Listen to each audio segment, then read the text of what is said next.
There's a really nice thing that happens for many of us every month. It's called payday. But do we make a few mistakes once in a while or sometimes all the time? Yes, we do. I would normally say back in a minute, but I'm not going to bother with that because I don't know if the video clip is going to play. So instead of that, I'm going to jump right into it. By the way, my name is Jan. Welcome to another episode of my channel, Save Money More with Jan channel. How's everybody doing today? As always, I hope everybody's doing well. Let's jump right into it. One of the number one mistakes that people make month in, month out, month in, month out with their paycheck is there's no budget. There's no budget. It's like navigating like a balloon, okay? Just going to and fro here, there, and everywhere with no clear direction. That's usually not the best place to be because it could result in a number of problems, such as overspending on non-essentials. You see what happens sometimes when you wing it. However, I do know people who could wing it and not get into trouble. They're just so great at it. But not everybody's that way. So sometimes we need to take a better look at the way we handle things. And one of the most common things is this, that people spend a lot of money on payday on non-essential and non-essentials. And what they do is they like to impulse shop, okay? And all the important stuff at that moment seems to go on the back burner. That is never good. And of course, that results in other problems and leads us into perhaps the rabbit hole of DEBT debt, which is, trust me, it's its own show. I'm telling you, And not prioritizing the essentials. Sometimes people wouldn't know the reason, but not prioritizing the essential bills over discretionary items, not prioritizing the essentials like rent, gas, electric, food. You see where I am going with this. And sometimes people do this month in, month out, month in, month out. Then they go, why did this happen? Scratching their head. Why? How come I'm in debt? Why? Okay, honestly, I'll never get that. People tend to spend and they have more month left than money left. And that is really not a good thing. Prioritizing entertainment over paying bills to me is really a shocking thing. You can still have entertainment, okay? But make sure you pay your bills first. I'm just saying it's about prioritizing seriously.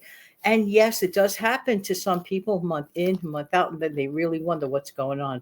All right. So sometimes people treat payday as like a mental treat day. I'm not saying that's a bad thing, but make sure your ducks are lined up in a row and all the essentials are paid. But I want to talk to you a second about this. Let me just allude to this. A lot of times people want to escape their pressures of financial issues by doing things like taking a big vacation, which to me is kind of counterproductive. Let's think about this. Taking a big vacation, which costs a lot of money, which further gets people into debt, and I just don't get it. It's like a weird, vicious cycle. It just doesn't add up, and it certainly makes no sense to me. That's for sure. But people tend to do these things.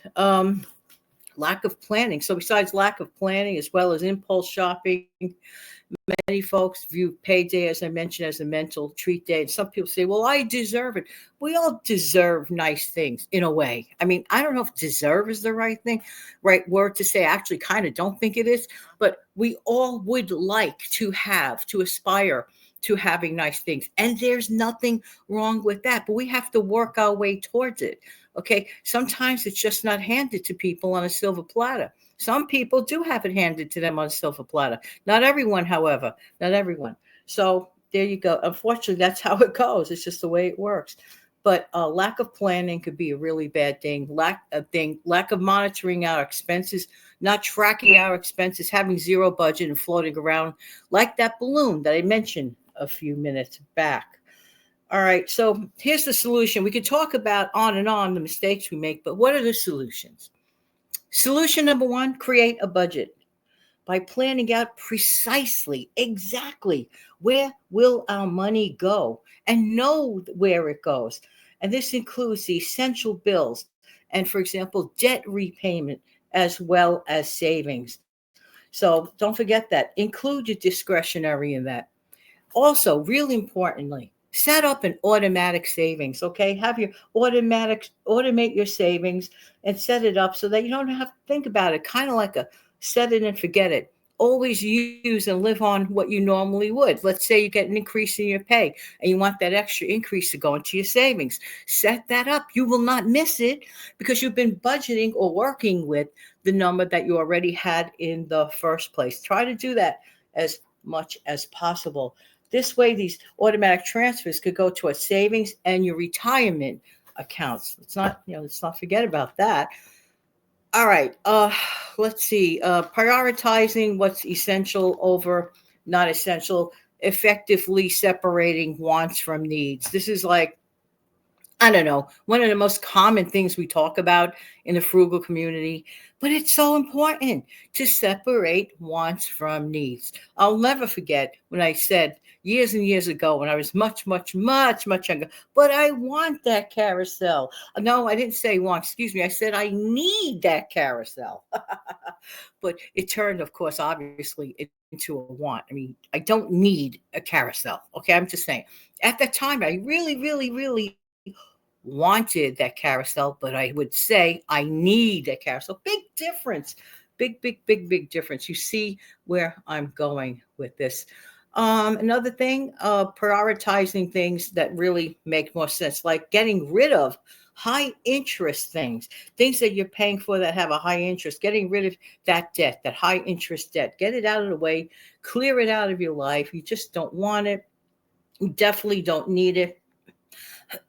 Excuse me, please, and focus on the essentials before making the decision to spend on non-essentials. Honestly, I don't know, maybe it's just me, but I don't understand why a person or persons wouldn't prioritize getting rid of the high debt first. Getting rid of that high debt is just like clearing out the way, opening up the window, opening up the door, clearing out the dead trees on the floor so you have an easy, clear path to moving forward and to moving on. I don't understand why that wouldn't be a priority. To me, it would be. If you think about it, hopefully to many other people, at least from this point forward.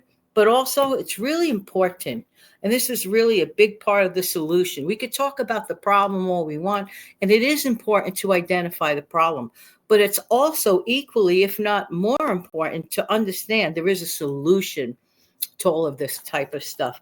And one of the biggest things and best things that we could do is to continue, or at least to begin, because for some people it's actually a beginning, to begin to track spending by monitoring your spending habits and to identify the situations or the areas of concern that we need to cut back on.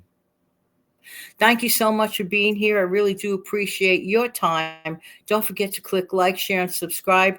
And also, we have to do what that lady does, and that's count your money. But I can't play that video clip. Don't forget to take care of yourself and your lovely family. Have a great day, and thank you.